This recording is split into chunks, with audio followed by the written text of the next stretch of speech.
యాచన అంటే ఏమిటి? అడగడం కాదమ్మా, అడుక్కోవడం. తండ్రి వలన కుమారుడికి దానం చెయ్యబడింది, భిక్ష వేయబడింది. పని చేయువానికి జీతము రుణం.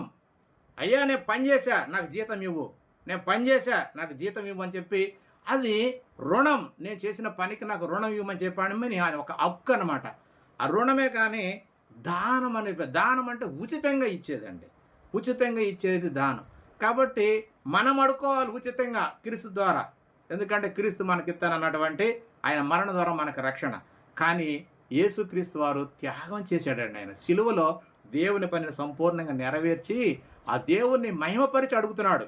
కాబట్టి ఆ సందర్భాలన్నిటిని కూడా పౌలు గారు మరి హెబ్రీయులకు ఒక లెటర్ రాస్తూ, మరి ఆ కాలంలో క్రీస్తుని వదిలిపెట్టి క్రీస్తుని మరి వాళ్ళు అంగీకరించకుండా మోషే ధర్మశాస్త్రం వైపు వెళ్తున్నప్పుడు హెబ్రీయులకు పత్రిక రాసి, ఆ పత్రికలో క్రీస్తు వారు ఏ విధంగా ఆయన మరి తను గొప్పవాడుగా ఉన్నాడో, ఆయన మనందరి కొరకు ఎలా ప్రాణం పెట్టాడో, దేవుని చిత్తాన్ని ఎలా నెరవేర్చాడో, దేవుడు ఆయనకి ఇచ్చినటువంటి వాగ్దానము, ఇవన్నిటిని కూడా మరి ఆయన గుర్తు చేస్తూ ఆ క్రీస్తు ఆ కాలంలో ఏ విధంగా దేవునికి లోబడ్డాడో, సంపూర్ణంగా దేవుని కార్యాలు నెరవేర్చి మరి విధేయుడయ్యి మరి కుమారుడై ఉండి కూడా శ్రమలు, అనేకమైన శ్రమలు పడి ఎంతగా తగ్గించుకొని ఆయన దేవుని చేత మరి హెచ్చించబడ్డాడో ఆ విషయాలు చెప్పడం కొరకే అక్కడ మహారోదన కన్నీళ్ళు అనే మాటలు మాట్లాడాడు.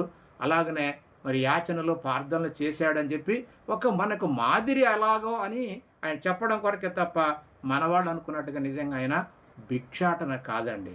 మరి అలాగే కొన్ని మాటలు మనం చూద్దాము. తండ్రి, నువ్వు నాకు ఇచ్చిన పని నేను సంపూర్ణంగా నెరవేర్చాను, నన్ను మళ్ళా నీ యొద్ద మహిమపరచు అని చెప్పి ఆయన అడగటం చూస్తాం. కాబట్టి నిజంగా ప్రియ సహోదరులారా, యేసుక్రీస్తు వారికి దేవుడిచ్చినటువంటి మహిమ అది రుణమే కానీ దానము కాదు, రుణమే కానీ దానము కాదు. ఎందుకంటే క్రీస్తుకి ఇచ్చిన పని సంపూర్ణంగా పని చేశాడు. పని చేసి తండ్రి నువ్వు ఇస్తానన్నటువంటి ఆ నిత్య రాజ్యంలో నాకు ఇస్తానన్నటువంటి మహిమ, నాకు ఏ మహిమని ఇస్తానన్నావో ఆ మహిమ ఇవ్వమని అడుగుతున్నాడు. ఆయన పని చేశాడు కాబట్టి అడుగుతున్నాడు.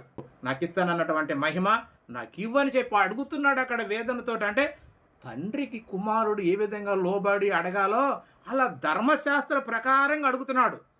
అయినా ఆయనకు అధికారమే ఉంది, ఎందుకంటే ఆయన పని చేశాడు.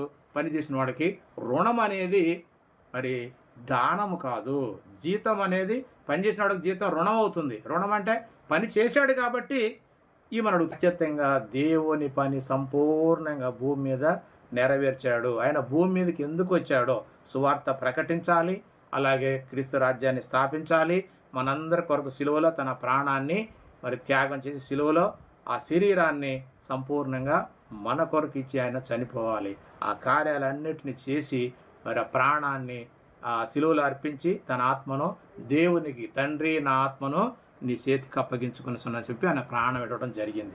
కాబట్టి దేవుడి కార్యాలయాన్ని చూసి తిరిగి ఆయన మూడో దినాన్ని లేపి తన కుడి పార్శ్వమున అందరికంటే హెచ్చించుకొని తన కుడి పార్శ్వమున కూర్చుండబెట్టుకున్నట్టుగా ఉంది. అంతే తప్ప తండ్రిని అడిగాడు. ఎందుకంటే తండ్రి మరి ఆయన కోరిక ఏమిటంటే తండ్రి అలా అందరూ కూడా ఆయన్ని ఆ విధంగా మొరపెట్టాలని, ఆ విధంగా కోరుకోవాలనేది దేవుని యొక్క కోరిక. అందుకనే ఆయన ఖచ్చితంగా అలా దేవుణ్ణి అడగటం జరిగింది.